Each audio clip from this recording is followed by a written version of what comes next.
Hi there. In scientific fields, learning how to draw things properly and within correct perspectives and highlighting good detail is really important. So today I'm going to give you a quick run through on the best way to scientifically draw a fossil. So here directly in front of us we have a bivalve, and so this is a relatively small fossil, only a couple of centimetres in size. So if we have a look there, it's about 3 centimetres. So the first thing we're going to do is we're going to mark out the major points along this fossil. So I'm first going to point out the maximum,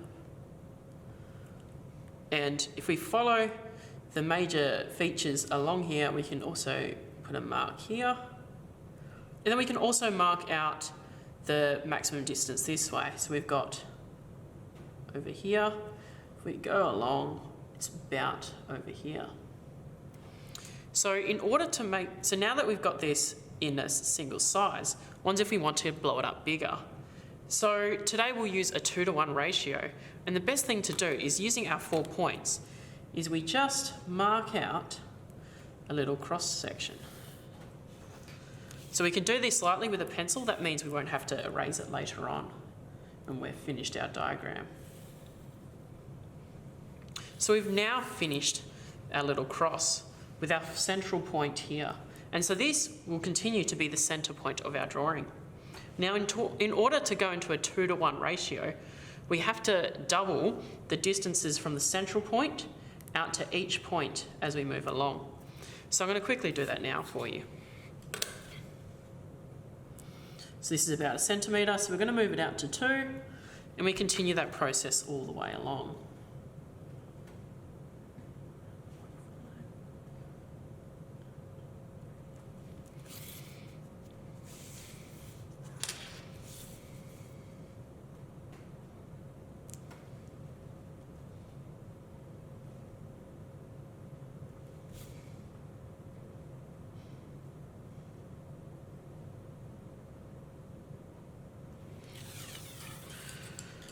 So now we can see that we've got all our new points marked out.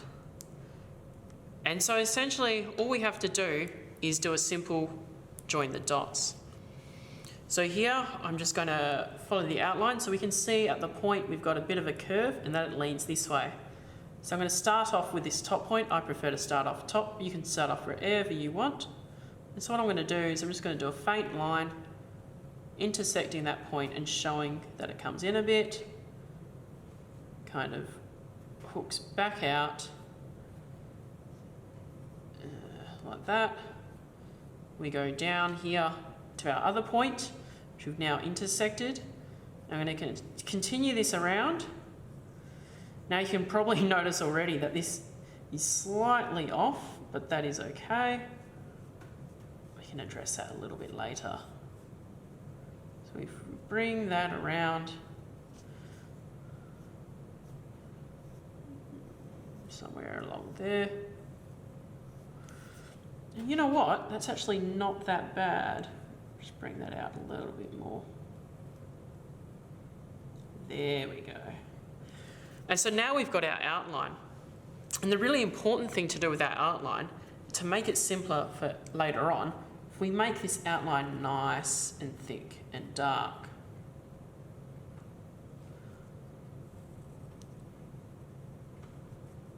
So by using these darker lines, we can choicely amplify and make certain features of this artefact pop out. But it also means we don't really have to worry about our lighter lines that we left there originally.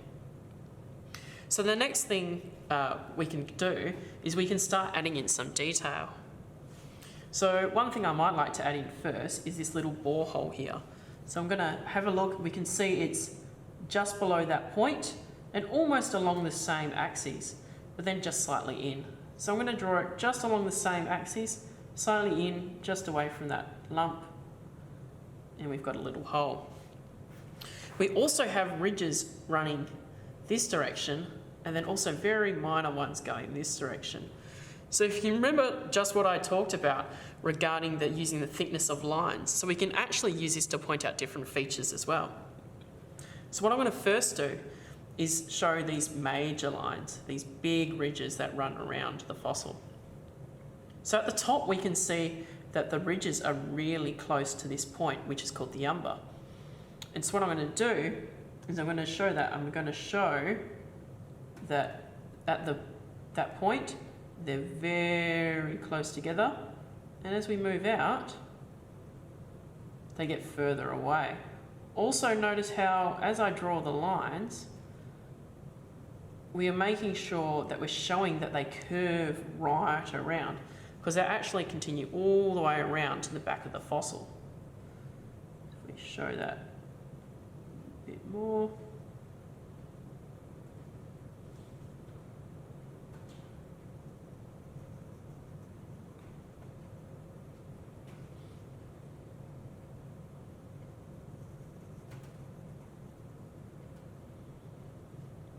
Now you can already see I've made a couple of errors, so we just fix that up with some more line work.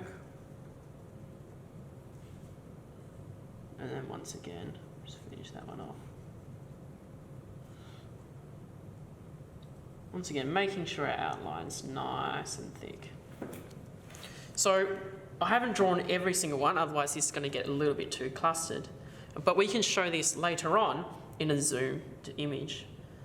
Next we're going to do is we're going to try and show these very fine little ridges that run from the umber all the way to the front of the mollusk. And so once again, if we can it's a bit difficult to see with the camera at the moment, but we can see it runs from the umber and all the way down to the front, following this almost asymmetrical pattern. So just using the lighter part of our pencil, we can show that, with lighter lines showing that depth.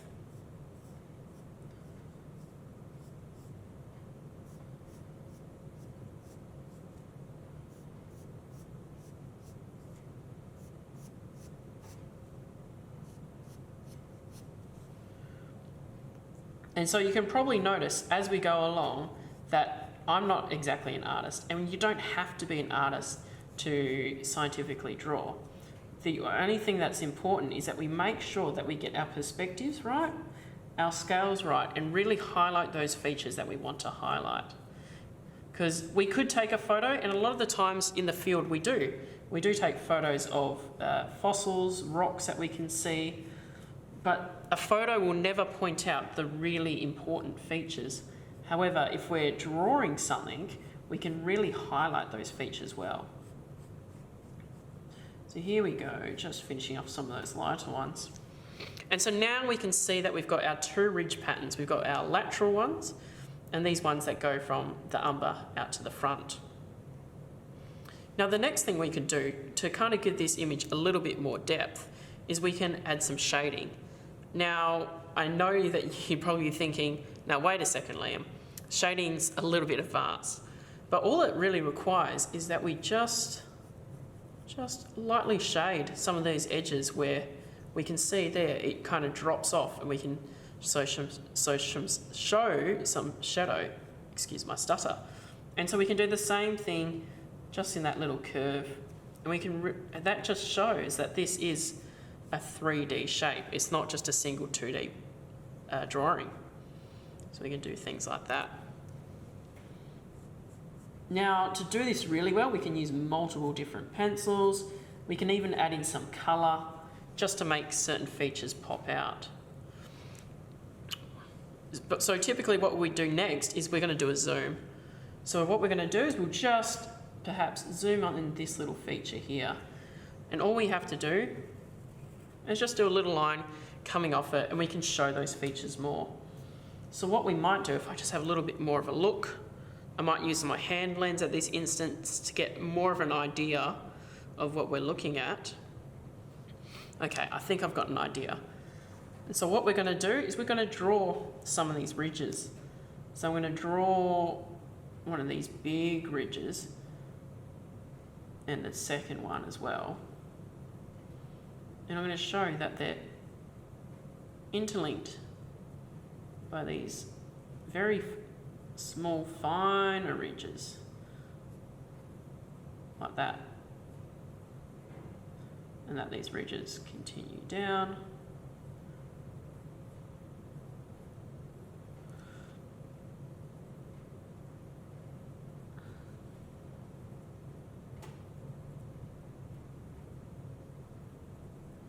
And so once again, we can add a little bit of shadow to kind of give it that idea that this is a 3D object.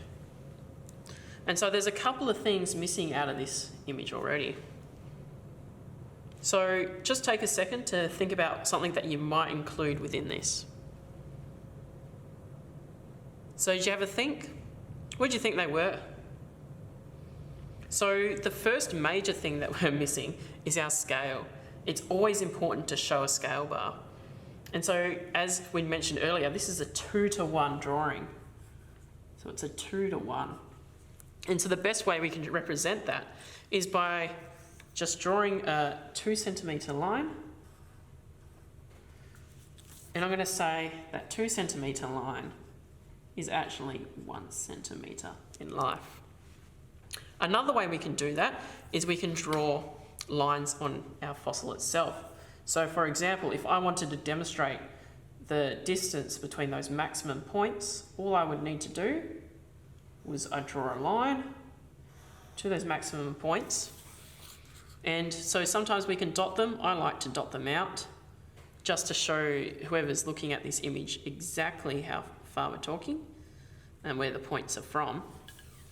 And then we can give a measurement for that. So I'm just going to measure that one up now. So that measurement's about 2.8 centimetres. So I can write that here. 2.8 centimetres.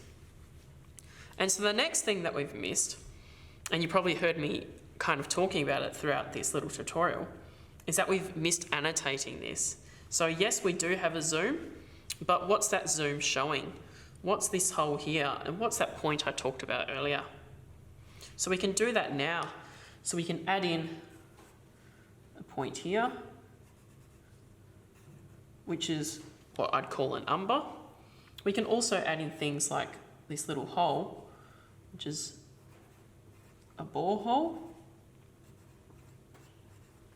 And we can identify things. So these thick lines I can say is a primary ridge.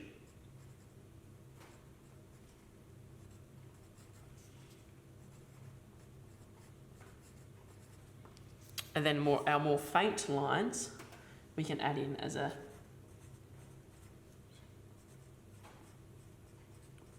our secondary ridge. Once again, pointing to it. And so overall, that's not a bad diagram. However, we typically annotate a lot more. However, for the purpose of your assignment, I will not be giving too much away other than the umber and that little borehole. Now, one more thing is that you notice we've annotated this, but we've still got to annotate our little diagram. So all we're going to do, same thing again. So I can actually give these little notations. So for our primary ridge, I might label it PR. And for our secondary ridge, I might label it SR. And so we can use these little abbreviations further on in our annotations. So we can show that really well with our primary ridge. And that's our PR. And then those little ones is our SR.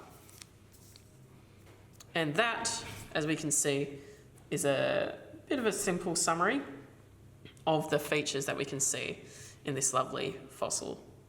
And we could add in a little bit of shading underneath these.